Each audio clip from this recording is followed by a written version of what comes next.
రోమీయులకు రాసిన పత్రిక 8వ అధ్యాయం 18వ వచనం చదువుకుందాం. రోమీయులకు రాసిన పత్రిక 8వ అధ్యాయం 18వ వచనం. మన ఎడల ప్రత్యక్షము కాబోవు మహిమ ఎదుట ఇప్పటి కాలపు శ్రమలు ఎన్నదగినవి కావని ఎంచుచున్నాను. మన ఎడల ప్రత్యక్షము కాబోవు మహిమ ఎదుట ఇప్పటి కాలపు శ్రమలు ఎన్నదగినవి కావని ఎంచుచున్నాం. సో అపోస్తలుడైన పౌలు ఈ యొక్క రోమీయులకు రాసిన పత్రిక రాస్తూ ఇది రాస్తాడనమాట. ఇది ఏ కాంటెక్స్‌లో రాస్తాడంటే మనం చనిపోయిన తర్వాత దేవుని దగ్గరికెళ్తాం. యేసుక్రీస్తు ప్రభువారితో తరతరాలు యుగయుగాలు ఉంటాం. ఆ మహిమతో మనం పోల్చుకుంటే మనం ఇక్కడ ఈ భూమి మీద అనుభవించే కష్టాలు, శ్రమలు, ఇరుకులు, ఇబ్బందులు ఇవన్నీ ఏవైతే ఉన్నావో ఇవసలు ఎన్నదగినవే కావు అని చెప్తున్నాడు కదండీ! అంటే మనం మటన్ బిర్యానీ చేయడానికి ఎంత టైం పట్టినా ఆ టైంని, ఆ ఎఫర్ట్‌ని, ఆ యొక్క శ్రమని ఎలా లెక్క చేయమో అలా లెక్క చేయకండి. ఈ లోకంలో శ్రమొస్తది, ఇరుకులొస్తాయి, ఇబ్బందులొస్తాయి, ఇవన్నీ ఒస్తాయి. అయితే ఇవన్నిటికంటే అంతిమంగా వచ్చే ఫలితం ఏదైతే ఉందో నిత్య జీవం. ఎక్కడైతే మన యేసు ప్రభు వారితో వెళ్లి అక్కడ ఉంటామో అది చాలా ఆహ్, ఆహ్, ఆహ్, ఆహ్, వాటితో పోల్చుకుంటే, ఆ మహిమతో పోల్చుకుంటే ఇప్పుడున్న ఈ శ్రమలన్నీ ఎన్నదగినవి కావు అని చెప్తున్నాడు. అయితే ఆ మహిమ ఎంత గొప్పది, ఎలాంటి జీవితం మనం యేసు ప్రభువారితో తర్వాత గడపబోతున్నాం అనే దాన్ని మనం చూసుకుంటే, అనే దాన్ని మనం అర్థం చేసుకుంటే, అప్పుడు మన విశ్వాస జీవితంలో వచ్చే శ్రమలు అవన్నిట్లో మనం ఆ మహిమ గురించి ఆహ్, ఆహ్, ఇమాజిన్ చేసుకుంటూ, ఆ మహిమను గురించి ఊహించుకుంటూ మనం ఇవన్నీ ఈజీగా దాటి వెళ్ళగలం. ఆ నిరీక్షణతో దాటి వెళ్ళగలం. ఆహ్, ప్రకటన గ్రంథం 21వ అధ్యాయంలో యోహాను ఆ మహిమను గురించి వివరిస్తాడనమాట. అక్కడ 4 వచనాలు నేను చదవాలని ఇష్టపడుతున్నాను. ప్రకటన 21, 1-4. ప్రకటన 21, 1-4. అంతట నేను కొత్త ఆకాశమును, కొత్త భూమిని చూచితిని. మొదటి ఆకాశమును, మొదటి భూమియు గతించిపోయెను. సముద్రమును ఇక లేదు. మరియు నేను నూతనమైన యెరూషలేము అనే ఒక పరిశుద్ధ పట్టణము తన భర్త కొరకు అలంకరించబడిన పెండ్లి కుమార్తె వలె సిద్ధపడి పరలోకమందున్న దేవుని యొద్ద నుండి దిగివచ్చుట చూచితిని. అప్పుడు ఇదిగో దేవుని నివాసము మనుషులతో కూడా ఉన్నది. ఆయన వారితో కాపురముండును. వారాయన ప్రజలయుందురు. దేవుడు తానే వారికి దేవుడయుండి వారికి తోడయుండును. ఆయన వారి కన్నుల ప్రతి బాష్ప బిందువును తుడిచివేయును.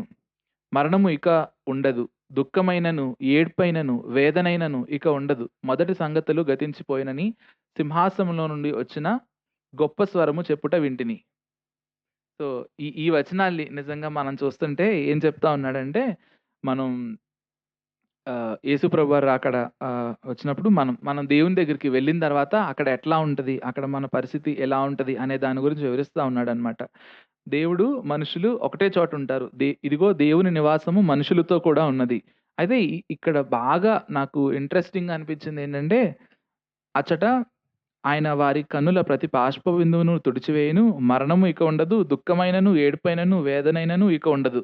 కదండీ! ఈ లోకంలో క్రైస్తవులంగా మనం ఉంటున్నప్పుడు క్రైస్తవులనే కాదు క్రైస్తవేతరులకు కూడా వస్తాయి. అయితే క్రైస్తవులంగా మనం ఉంటున్నప్పుడు చాలా శ్రమల గుండా, చాలా ఇరుకుల గుండా, రకరకాల పరిస్థితుల గుండా వెళ్ళినప్పుడు శారీరక ఇబ్బందులుంటాయి. శారీరకంగా బాగాలేకపోవడం ఉంటది. మానసిక ఇబ్బందులుంటాయి. ఎమోషనల్‌గా చాలా సార్లు చాలా రకరకాల పరిస్థితుల్లో మనం చాలా విషయాల్లో సఫర్ అవుతాం. అయితే ఈ సఫర్ అయ్యి ఈ యొక్క ఈ ఈ ప్రక్రియ అంతటి గుండా మనం వెళ్ళి, మనం దేవుని దగ్గరికి వెళ్ళినప్పుడు అక్కడ ఏముంటదండి? అక్కడ ఇంకా దుఃఖమైనను, ఏడుపైనను, వేదనైనను అట్లాంటివేమి ఉండవు. తరతరాలు, యుగయుగాలు ఆయనతో ఉండడం, ఆయన్ని స్తుతించడం, ఆనందించడం, ఆనందంతో, సంతోషంతో అక్కడ జీవితం ఉంటది. కదండీ! దీన్ని నిజంగా మనం చూసుకుంటుంటే ఎంత గ్రేట్ లైఫ్ కదా! ఇక్కడ ఈ భూమి మీద మనం ఉండేది 60 సంవత్సరాలు, 70 సంవత్సరాలు, మహా అయితే 80 సంవత్సరాలు. కదండీ! ఆ తర్వాత ఉండే జీవితం దాన్ని మనం లెక్కించలేం. నిరంతరం దేవునితో ఉంటాం. అయితే ఈ షార్ట్ స్పాన్‌లో ఈ కొద్ది సమయంలో మనం ఒకవేళ ఇబ్బంది పడొచ్చు. మనకి ఇరుకులు రావచ్చు. అయితే అయితే యేసుప్రభు వారి దగ్గరికెళ్ళినప్పుడు మనం ఆయన మహిమలో ఆయనతో ఉంటాం. ఆయనతో కలిపి ఉంటాం. అక్కడ ఏడుపైనను, వేదనైనను, దుఃఖమైనను ఏది ఉండదు.